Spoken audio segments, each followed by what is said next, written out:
আল্লাহ পাক ডাক দিয়ে কয় মানুষ দুনিয়াতে এমন করে করছো দুনিয়া থাকতে পারবা না। কুজা কারুন কুজা ফেরাউন কুজা নমরুদ সুজা হামান কুজা শওকত তিয়াজ শাহে কুজা তাহতে সুলাইমানি। বান্দা দেখো টাকায় দুনিয়ার মধ্যে কেউ বেশি দিন থাকতে পারে নাই। দুনিয়াতে এমন করে ধরছে, দুনিয়ার দিকে মানুষ এমন করে দাবিত হয়েছে, কিন্তু দুনিয়াটার একদিন লাথি দিয়ে বের করিয়ে কবরে পাঠিয়ে দিল, ঠিক কিনা কন? দুনিয়াটা শব্দ করিয়ে ধরো বাংলা, এই দুনিয়া তোমার একদিন বের করে দিবে, দুনিয়ার থেকে তোমার কবর দেশে যাওয়া লাগবে।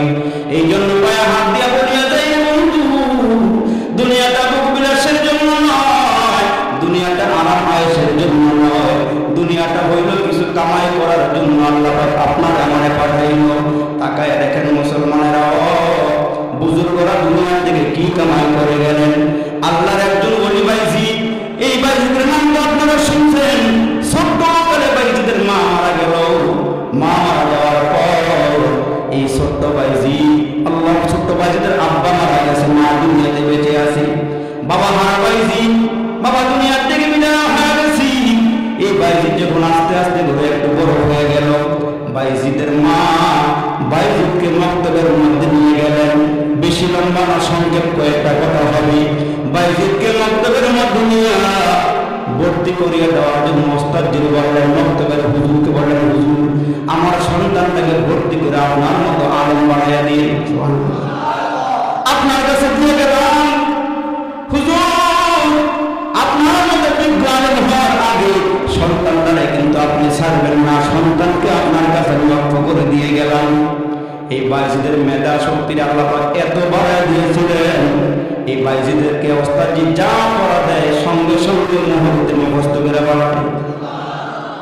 মুসলমান কয়েক বছর হয়ে যাওয়ার পর বাইজিদ একদিন ডাক দেন, ওস্তাদজি আমার বাবা না, আমি একটু মারে দেখতে যাইতে চাই। বাইজিদ ডাক দিয়ে, হুজুর আমার একটু পড়া দেন, কয়েকদিনের পড়াটা একসঙ্গে দিয়ে দেন, আমি মুখস্থ করে আপনারা সময় দিয়ে দেয়, মার আমি একটু দেখে আসি। বাইজিদ কয়েকদিনের পড়া ওস্তাদের কাছ থেকে লইয়া পড়তেছে। মুসলমান দেখা গেল মুহূর্তের মধ্যে কয়েকদিনের পড়া তার মুখস্থ হয়ে গেছে। বলে ওস্তাদজি আমার একটু সুবিধের নামে আমার মারে দেখে আসি, হয়ে যাও। বাইজিদ মাকে দেখার জন্য রওনা দিলি। মা ঘরের মধ্যে নামাজ পড়তেছেন, বাইজিদ ঘরের দরওয়াজার সামনে এসে আওয়াজ দিলেন। ঘরের ভিতর থেকে মা নামাজ শেষ করিয়া কয়, তুমি কে? আমি বাইজিদ। কয় কোন বাইজিদ? কয় আমি আপনার সন্তান বাইজিদ। কয় না না, আমার সন্তান বাইজিদকে তো আমি লেখাপড়া করার জন্য হুজুরের কাছে বুঝাই দিয়ে আসছি। আমার বাইজিদ এই মুহূর্তে আমার কাছে আসতে পারে না। বাইজিদ তুমি আমার বাইজিদ না, তুমি বাটপার হয়ে চলে যাও। মা সন্তানের জন্য দরওয়াজাটা খুলে নাই, বাচ্চাটা কাঁদতে কাঁদতে বিদায় হয়ে গেল। কেমন মা, কয়েক বছর হয়ে গেল সন্তান দেখে না, তারপর সন্তানকে বিদায় করে দিল। সন্তান চলে গেল, ওস্তাদজির কাছে যাইয়া মুসলমান বন্ধু মা তার জন্য দরওয়াজা খোলে নাই, দরওয়াজা খোলে না। 18 বছর পর্যন্ত ওস্তাদজির কাছেই বাইজিদ কাটাইয়া দিল। আরে হুজুরে করুন সুবহানাল্লাহ। 18 বছর কাটানোর পর বাইজিদ বড় আলেম হয়ে গেল, আধ্যাত্মিক শক্তি দিয়া দিনটা বলে গেছে। ওই বাইজিদ একদিন হুজুরকে ডাক দিয়ে, ওস্তাদজি আমার কি যাওয়ার সময় হয়েছে? বাইজিদ বড় আলেম হইয়া সিজদার মধ্যে পড়িয়া পড়িয়া কাঁদতেছেন, সিজদার মধ্যে পড়িয়া পড়িয়া কাঁদে।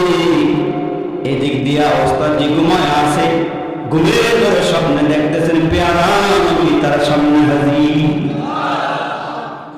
ওস্তাদজির সামনে আল্লাহর নবী হাজির, ডাক দিয়ে বলতেছে, আল্লাহর বান্দা বাইজিদকে যে উদ্দেশ্যে তার মা আমার কাছে দিয়ে গিয়েছিল, বাইজিদকে আমি সেই এলেম তার সিনার ভিতরে দান করেছি।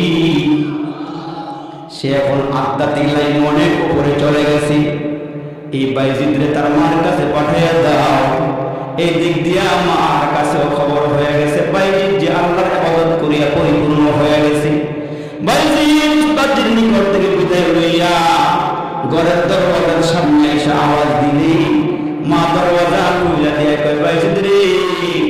আমার নবী হয়ে গেছে, তুমি নাকি পরিপূর্ণ হয়ে গেছে। এ ভাইজি, পরিপূর্ণ হওয়ার আগে তোমার আমি ঘরে জায়গা দেই নাই। তুমি যখন এলেম দিয়া আধ্যাত্মিকতা দিয়ে যখন ভরপুর হয়ে আসছো, ভাইজি তোমার জন্য আমার দরওয়াজা খোলা হয়ে গেছে। ওই ভাইজি কত বড় বুজুর্গ আল্লাহ হয়ে গেলেন। আমার আল্লাহ ডাক দিয়া কয়, মানুষ চেহারা সুরুত দিয়া মানুষ হওয়া যায় না রে বাবা, চেহারা সুরুত দিয়া কিন্তু মানুষ হওয়া যায় না এরে বাবা। আধ্যাত্মিক জগতের সম্রাট বাইজি মুসলমান চলে গেলেন। ঘুরতে ঘুরতে ঘুরতে ঘুরতে একটা পাহাড়ি এলাকার মধ্যে অনেক লম্বা ইতিহাস। কেমন আধ্যাত্মিকতায় পৌঁছে গিয়েছেন বাইজি। আল্লাহর ওলি আল্লাহওয়ালা মানুষটা যখন ঘুরতে ঘুরতে পাহাড়ি এলাকায় গেলেন, ওইখানে যাওয়ার পর হাঁটতে হাঁটতে হাঁটতে হাঁটতে একটা গাছের নিচে গিয়া বসলেন বিশ্রামের জন্য। ক্লান্ত শ্রান্ত দেহ লইয়া গাছের নিচে যখন বাইজিন বসে গেল, এই বসার মধ্যে ঘুম এসে গেছে। ঘুম এসে যাওয়ার পর উপরে ডালার মধ্যে একটা পাখি বসিয়া আরাম করতেছিল, বিশ্রাম নিতেছিল। ওই পাখি নিচে আমার মনে বসা, পাখি তো আর জানে না উনি কত বড় কামের ব্যক্তি, কত বড় আল্লাহওয়ালা ব্যক্তি। পাখিটা গাছের ডালার মধ্যে বৈশা বিশ্রাম নিতেছেন। বাবাজিরা, পাখিটার অজান্তি পাখিটা পায়খানা করে দিল। আর ওই পায়খানাটা উপরের দিকে গড়াইয়া পড়তে পড়তে বাইজিদের দেহের মধ্যে জামার মধ্যে পড়ল। মুসলমান বাবাজিরা, বাইজিদের ঘুম ভাঙার পর বাইজির টাকায় দেখে উপরে পাখিটা বৈশা নিচে পায়খানা করে তারা জামাটা নষ্ট করে দিয়েছে। বাইজিদ এমন বড় একজন বুজুর্গ, নজর দিয়া যখন উপরের দিকে তাকাইছে, ওই তাকানিটা গিয়া পাখির দেহের মধ্যে পড়ছে, শরীরে পড়ছে। পড়ার সাথে সাথে তার চোখের মধ্যে এমন একটা পাওয়ার লাগান করছেন আধ্যাত্মিকতার কারণে। নিচে বৈশা উপরে পাখির দিকে নজর দিয়েছে, পাখির পুরা গতির মধ্যে আগুন ধরে গেছে।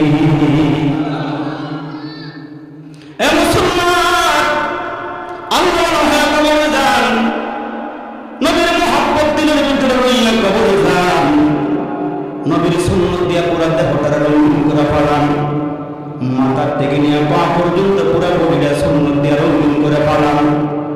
যার মধ্যে নবীর সুন্নত থাকবে সে নবীর কাছাকাছি থাকতে পারবে। যার মধ্যে বেশি বেশি দুরূদের আমল থাকবে, হাসরের কঠিন ময়দানে ওই উম্মতগুলো নবীর তত কাছাকাছি থাকতে পারবে। তো বাইরে যখন মুসলমান নিচে বসে উপরের দিকে নজর দিছে, পাখির গায়ে যখন আগুন ধরিয়া গেছে, বাইজিদ নিচে বৈশা বৈশা চিন্তা করে আমি কামনা করলাম কি কাজ করলাম, পাখির গায়ে আগুন ধরবে, এটা তো নিজেও জানে না। মুসলমান বন্ধুরা আমার, আল্লাহওয়ালা মানুষ বাইজিদ চলে গেলেন। একটু সামনে হাঁটলে দেওয়ার পর আসরের আজান হয়ে গেল। আসরের আজান হওয়ার পর নামাজ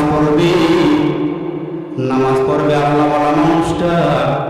আল্লাহ আমাদেরকে হুকুম করেছেন নামাজ পড়তে কয় ওয়াক্ত, আর আমরা পড়ি কয় ওয়াক্ত? সবাই পড়ি 5 ওয়াক্ত? সবাই পড়ি না। আমরা বললাম রমজান মুন্সি, শুক্র মুন্সি, মাঝে মাঝে জানাজা পাইলে খাত মুন্সি, বৎসরে একবার দুবার ঈদ মুন্সিদের নামাজ। কিন্তু আমরা বলছেন নামাজ পড়তে হবে কত?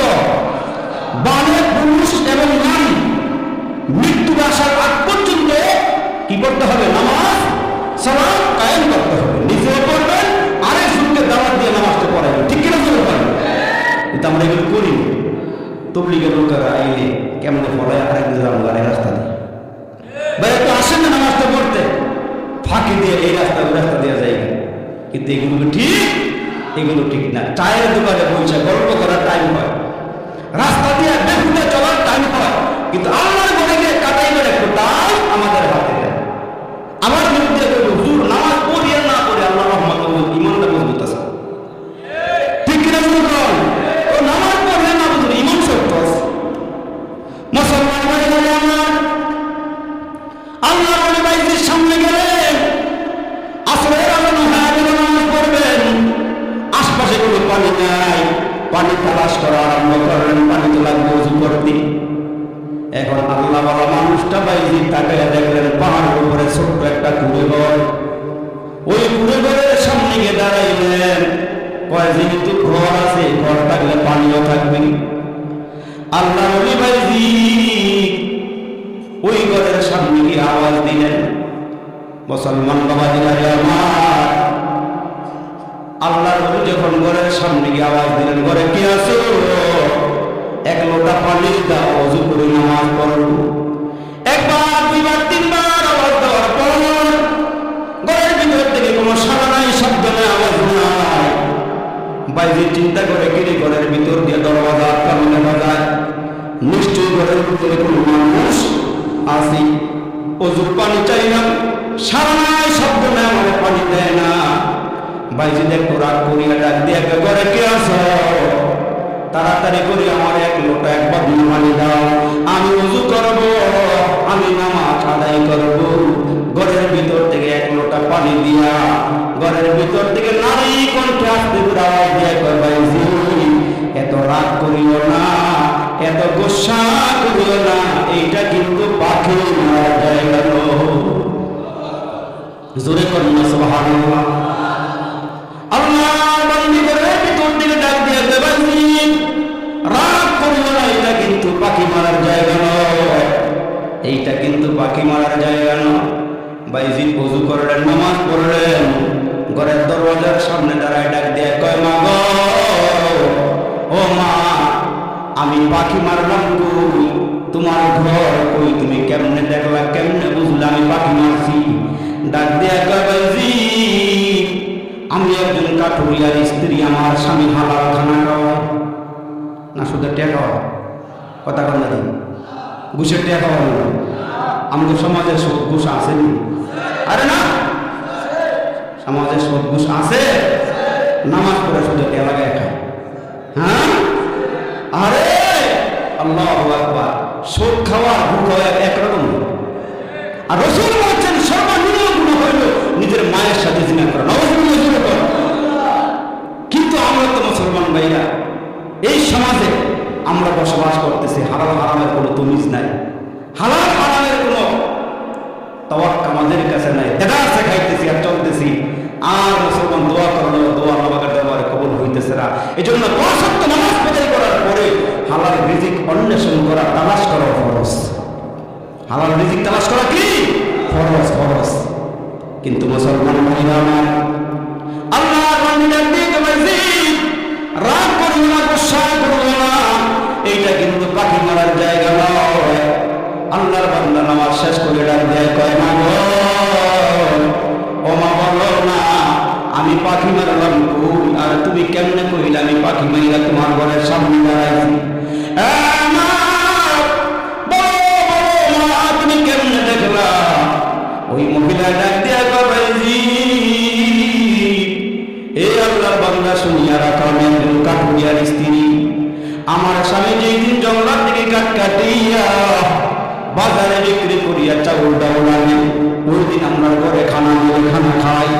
যেই দিন আমার স্বামী জঙ্গলা গিয়া কাঠ কাটতে পারে না, সদাই করতে পারে না, চাউল ডাউল আনতে পারে না, এই পেটটা জমিনে লাগাইয়া আমি আল্লাহ পাকের দরবারে শুকরিয়া আদায় করি।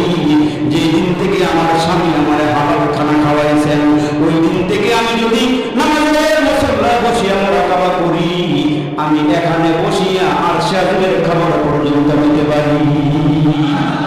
বাইজি আমার বাতিনি চক্ষু আল্লাহ খুলে দিয়েছেন, আল্লাহ পাক রব্বুল আলামিন আমার বাতিনি চক্ষুটা খুলে দিয়েছেন।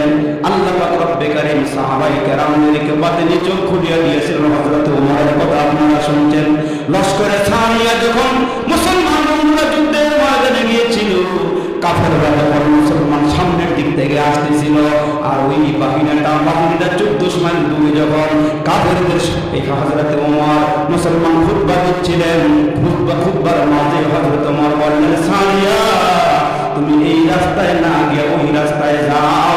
সারিয়া বলেন, ওমর মনে হয় আমার সামনে দাঁড়ায় আওয়াজ দিছি। অথচ হযরত ওমর মদিনার মসজিদের মধ্যে আর 14 মাইল দূরে ছিল লস্করে সারিয়া। হযরত ওমর খুতবার হালাতে বলছিলেন, সারিয়া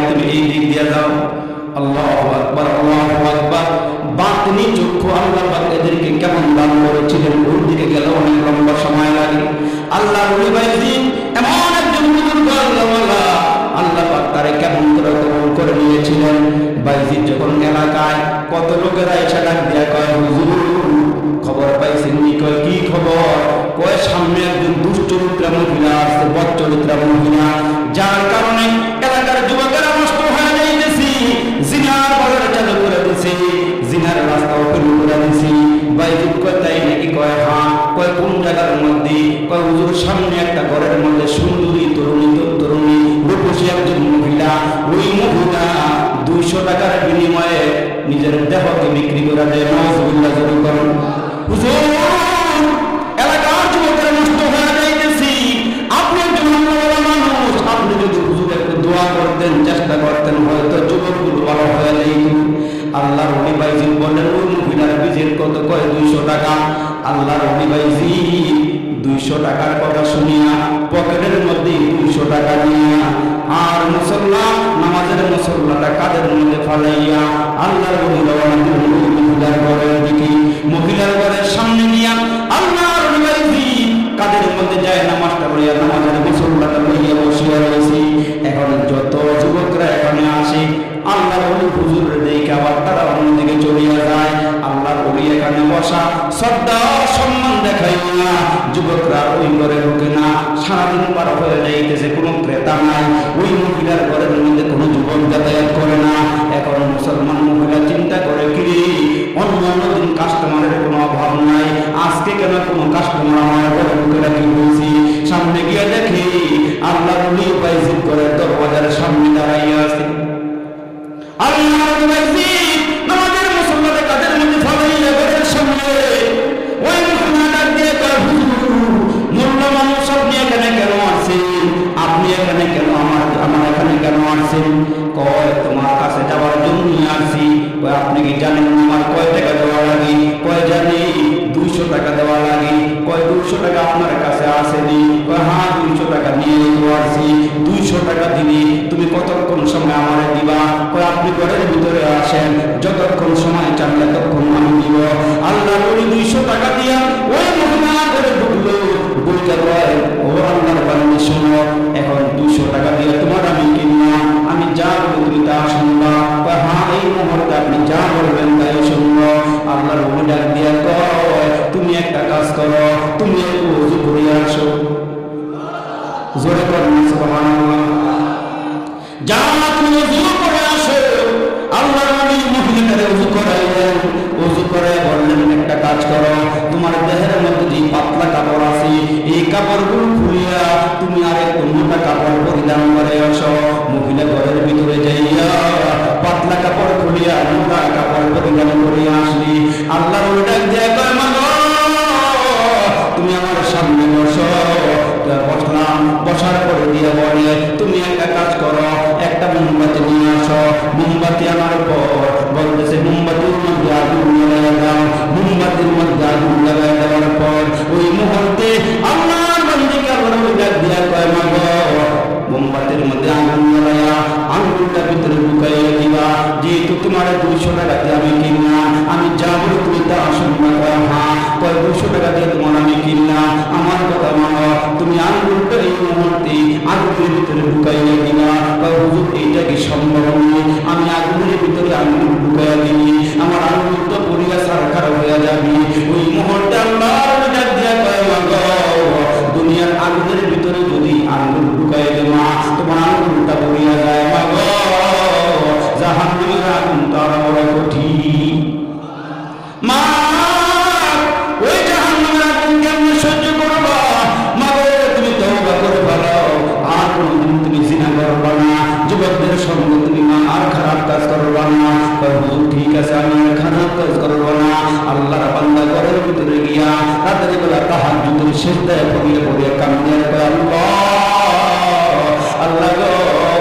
উল্টা আমরা যেন কিছু নসিহত শুনিয়া ওয়াজ শুনিয়া আল্লাহ বলা হয়ে যায়, আমরা নামাজি হয়ে যায়, আমরা সব গোষ্ঠীকে পাইসা হালাল হারাম মুসলমান বাদ বিচার হইয়া আমরা কবরে যাইতে পারি।